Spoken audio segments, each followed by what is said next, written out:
캔버스N이 최대 주주 변경 이후 굵직한 중요 의사결정을 연이어 공표하고 있는 가운데 새 최대 주주와 함께 등장한 이사진 및 재무적 투자자 주요 구성원들이 과거 상장 폐지 업체에서 두루 활약한 이력이 드러나 시장의 우려를 낳고 있습니다. 8일 금융감독원 전자공시 시스템에 따르면 캔버스N은 지난해 11월부터 주식 분할과 무상증자, 200억 원 규모의 부동산 매입과 4차례에 걸친 시비 발행 등을 최근까지 잇따라 발표했습니다. 특히 지난달 하순에는 임시주주총회에서 인테리어, 금융, 블록체인 사업 등 34개의 사업 목적을 추가하고 상호를 빅텐치에서 캔버스N으로 변경하는 등 기존 드라마 컨텐츠 사업과의 관련성을 급격히 희석하면서 시장의 이목을 집중하기에 좋은 아이템들을 내세우는 흐름입니다. 이에 현 과정을 주도하고 있는 새 이사진과 최대 주주 측 관련 인물들에 대해 관심이 모아집니다. 회사는 상호 변경의 사유로 사업 다각화 및 기업 이미지 쇄신을 내세웠지만 새로 등장한 이사진과 최대 주주 측 인물 중 일부가 상장 폐지된 회사들과 관련된 것으로 드러나 회사의 급격한 전략 변화에 대한 의구심이 커지고 있습니다. 아울러 나노캠텍이 등장하면서 이뤄진 구주 인수 가격 차등화와 의무 보유 수량 감소, 이사진 교체 이후 재무 구조의 급격한 악화 등이 부각되고 있어 논란은 계속될 것으로 보입니다. 새 최대 주주인 DB투자조합 측 4곳의 재무적 투자자 중 티모투자조합의 김민기 대표와 JI투자조합의 김정훈 대표는 상장 폐지된 회사와 상장 폐지 심사가 진행 중인 회사의 관련 인물로 드러났습니다. 또한 신규 선임된 3명의 사내이사 가운데 김영진 사내이사 역시 과거 상장 폐지된 회사의 대표를 역임한 인물로 확인됐습니다. 이에 따라 이들이 주도하며 빠르게 진행하는 전략적 재무적 의사결정들에 대해 투자자들의 불안감이 커질 수 있다는 목소리가 나오고 있습니다. 지난달 임시주주총회를 통해 캔버스N의 사내이사로 임명된 김영진 씨는 2016년 8월부터 2019년 1월까지 SL에너지의 대표를 지낸 것으로 드러났습니다. 김영진 씨는 이후 같은 해 8월까지 이 회사의 사내이사로 재직한 후 사임했습니다.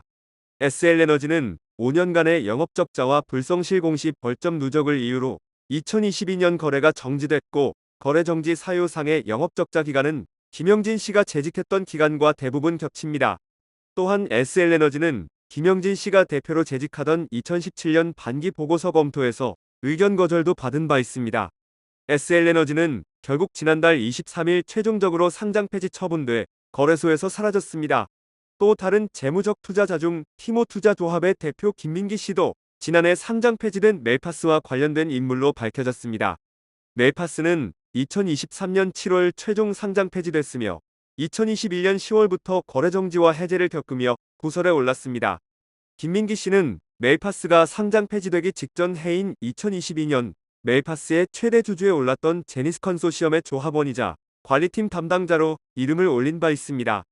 김민기 씨는 또 다른 최대 주주 측 재무적 투자자인 KS투자조합의 조합원으로도 이름을 올리고 있어 최대 주주 측 4곳의 재무적 투자자 중 2곳에 몸담고 있는 것으로 보입니다. 이와 함께 또 다른 재무적 투자자 JI투자조합의 대표 김정훈 씨도 상장 적격성 실질 심사에 올라있는 CNH와 관련된 인물입니다. CNH는 지난해 8월 반기보고서 검토에서 의견 거절을 받았고 10월부터는 공시 불이행과 공시번복 등으로 불성실 공시법인으로 지정되기도 했습니다.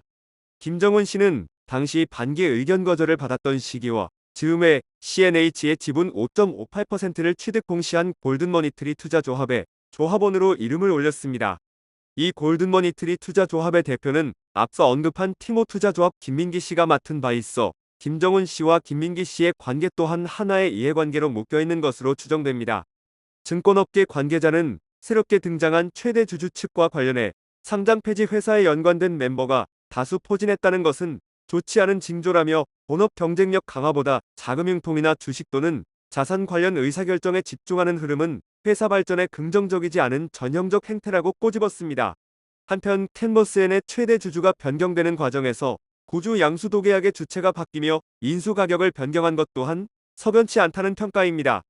애초 캔버스N의 최대 주주였던 FNF의 구주는 주당 21,000원의 DB 프라이빗 에쿼티 외 4인의 재무적 투자자가 인수하기로 했으나 그로부터 약 한 달 뒤 인수 주체는 DB 프라이빗 에쿼티에서 DB투자조합으로 변경됐습니다.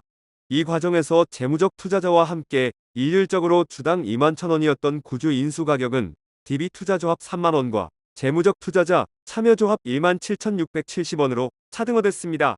그러면서 DB투자조합은 애초 85만여 주였던 수량을 50만 주로 줄였습니다. 이 수량은 1년간 보유 의무가 부과된 주식입니다. 따라서 이 부담을 줄이기 위해 가격에 차등을 두며 재무적 투자자와 인수 수량을 재설정한 것 아니냐는 해석이 나옵니다. DB투자조합의 인수가격 할증으로 인해 재무적 투자자는 애초 인수가격보다 낮아진 만큼의 초과 수익을 기대할 수 있게 됐습니다. DB투자조합은 나노캠텍이 99.99%의 지분을 갖고 있어 실질적으로 나노캠텍의 자금이 재무적 투자자 참여조합의 기존보다 할인된 가격만큼 저가 매수 방식으로 흘러들어간 셈 아니냐는 목소리도 나옵니다. 현재 캔버스엔의 대표는 오희갑 씨로 오 씨는 나노캠텍의 사내이사를 겸하고 있습니다. 최대 주주에 오른 DB투자조합이 인수한 구주만 보유 의무가 있어 나머지 주체들이 보유한 물량은 언제든 시장에 쏟아질 수 있습니다. 특히 이들은 모두 투자조합 형태이기 때문에 조합 해산 후 이른바 쪼개기 매도에 나설 경우 매도 주체에 대한 파악이 불가능해집니다. 캔버스엔의 지난해 3분기 성적표는 영업 손실 42억 원, 단기순 손실 47억 원을 기록했습니다. 2분기 누적 영업 손실이 4억 원 남짓하고 단기순 손실이 6억 원 가량인 것에 대비하면 한 분기 만에 영업 손실이 10배 가까이 폭증했습니다. 더불어 캔버스엔의 현금성 자산 보유고는 33억 원으로 2분기 말 52억 원 대비 19억 원 가량이 감소했습니다. 그럼에도 불구하고 회사는 사옥 마련을 위한 200억 원의 부동산을 매입하며 계약금 20억 원을 지급해 유동성에 관한 우려를 더했습니다. 이에 증권업계 관계자는 회사에 남아있는 유동성은 빠르게 소진하고 부족분은 시비 발행과 대출로 채우면서 재무구조가 악화되는 흐름이라며 본업이 급격히 위축되는 과정에서 회사 자산 총액의 70%에 해당하는 돈을 들여 사옥을 산다는 것 또한 경영 정상화와는 거리가 먼 행태라고 지적했습니다. 캔버스엔은 2022년 322억 원의 매출을 나타낸 후 이듬해엔 175억 원을 기록했고 지난해 3분기 누적 매출은 91억 원에 불과해 급격하게 우하향을 그리고 있는 상황입니다. 회사 관계자는 상장 폐지 회사 관련 내용에 대해 잘 모르고 질의 전체에 일일이 답변할 수 없다고 말했습니다.